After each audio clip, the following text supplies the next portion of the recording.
Hello, welcome back to Lena My Name, Luna the Moon, Luna's Tarot channel. And this time we are reading for Krissy, and we are looking into their love, life, and career. Like, love reading and a reading about money, and then advice. But before getting into that, I will once again disclaim that I am not a professional reader. This is a hobby, so please just be nice and take what resonates and leave the rest. I am trying my best. And also, like, to me, tarot card, it is an opportunity for you to connect to your subconscious and your inner self. So during the reading, whatever thoughts and or feelings arises, please just acknowledge them, embrace them, and try to understand them because they are there for a reason. And lastly, please, like, after the reading, please do communicate with me about your thoughts because I appreciate any kind of words. Like, this is a free reading, so please just consider your feedback as a payment. Yeah, because I do appreciate that, like anything at all. And also, please do consider to comment, like, and or subscribe, and share my channel with your friends because I'm trying to grow my channel and try to earn some coins. But that's about it. Let's get right into your love reading. Okay, so your card is a Major Arcana card. This Major Arcana cards, if you don't know, it's like cards about like life lessons, like significant life lessons, and or like events.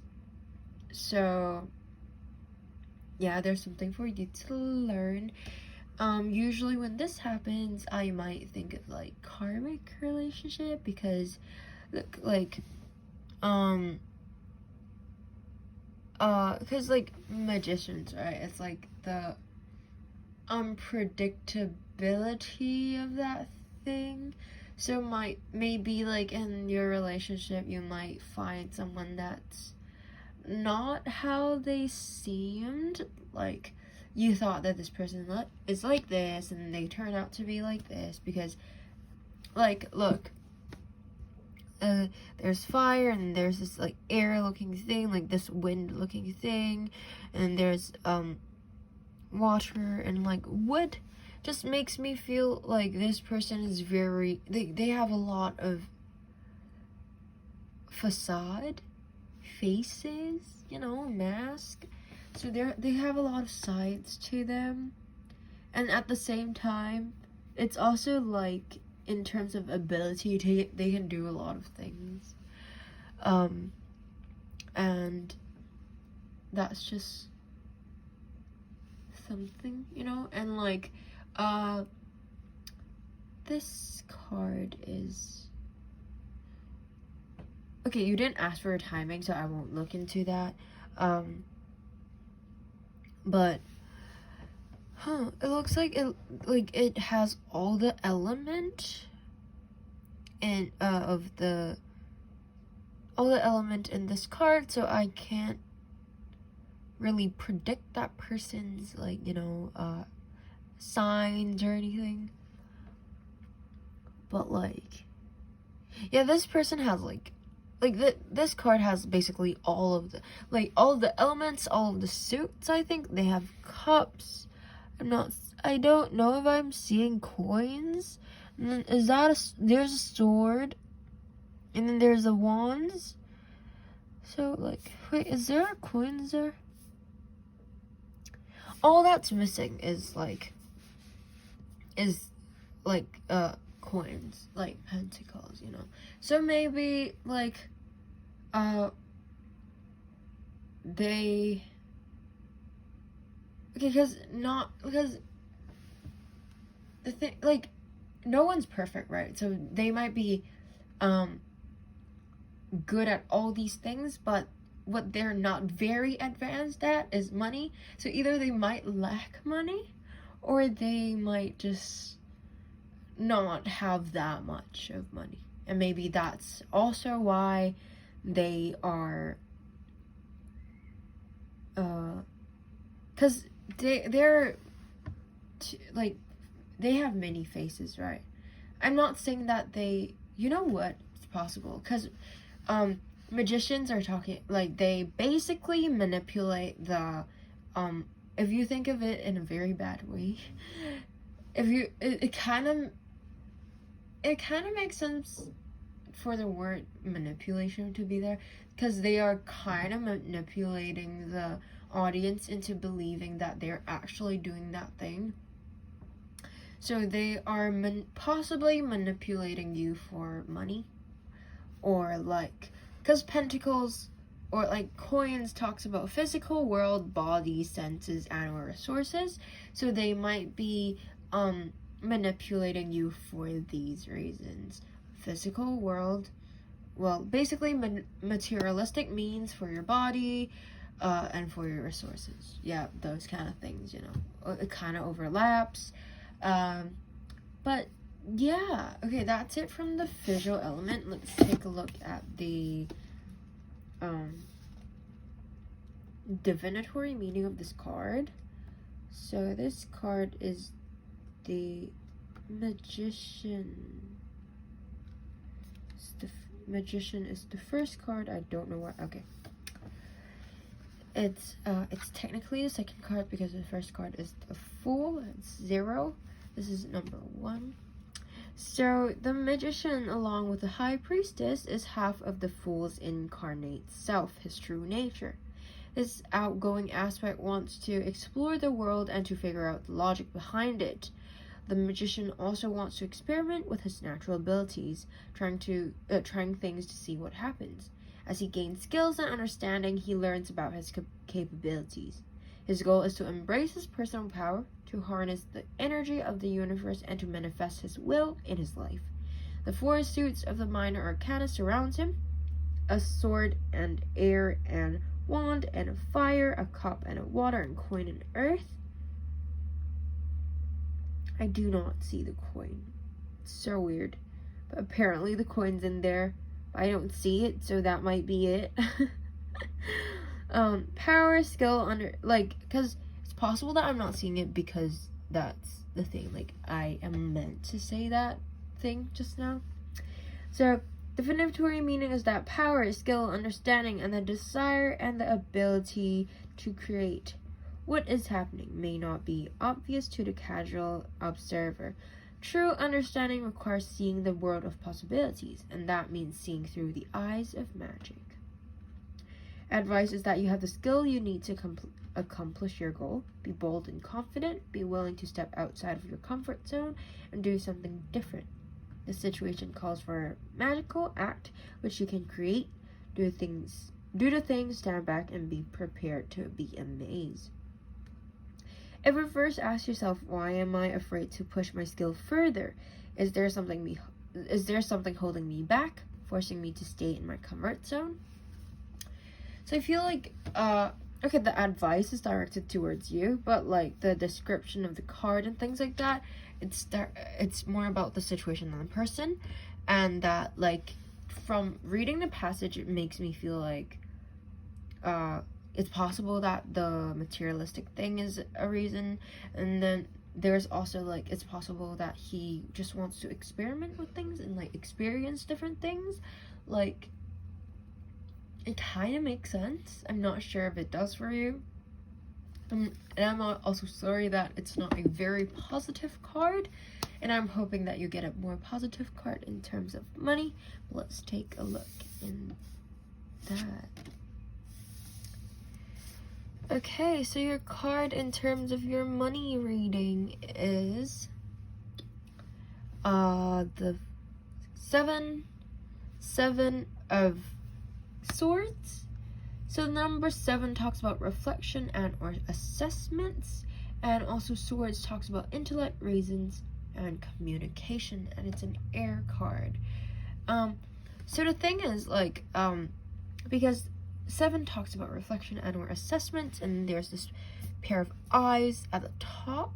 It feels like there's some people of authority assessing you, and like this person looks like, well, I'll take this as you, and like this person, do you feel like it looks like they're enjoying what they're doing, and then they also have the power to do things, but they are like not doing them threateningly, like, if that makes sense. Like, you have the skills, but at the same time you are not like harming other people to get to where you are, or like you are not like you don't seem like a threat to anyone, to put it bluntly, but at the same time you are hardworking, and like someone can see your effort that's placed in. So I feel like in terms of money, it's a good thing, because if you do work under someone, or if you like someone will see your hard work, and so that might like lead to like a raise or promotion and things like that. But let's take a look at the divinatory meaning. Sometimes a clever or sneaky plan seems foolproof, or it could possibly go wrong. In this situation, whether the plan has honorable or dishonorable or merely questionable motives, someone is watching. You may feel like you did well or will get away with something, but the truth is it simply isn't going to turn out as you thought. Whether or not you get the result benefiting you, whether or not you get the resulting benefits you expect remains to be seen. Even if you do, there will be a cost. The advice is to, if you can, rethink your plan. If you can't, come clean, and don't try to make things worse by hiding your actions. Yeah, it's just like, I feel like, because someone's looking whether or not you're trying to be smart or like sneaky, and it seems like the vibe that I get from you is that you are a very like just pure and hardworking person, so like people can see it, and like because you're not like really doing anything you're not a threat to anyone, as I said. Like, you aren't harming anyone to get to where you are, blah, blah, blah, blah. So people can see it, and that can, in turns, bring you things like promotion and things like that, because you're not because you're not a bad person that's doing bad things, and you're not a threat, as I said.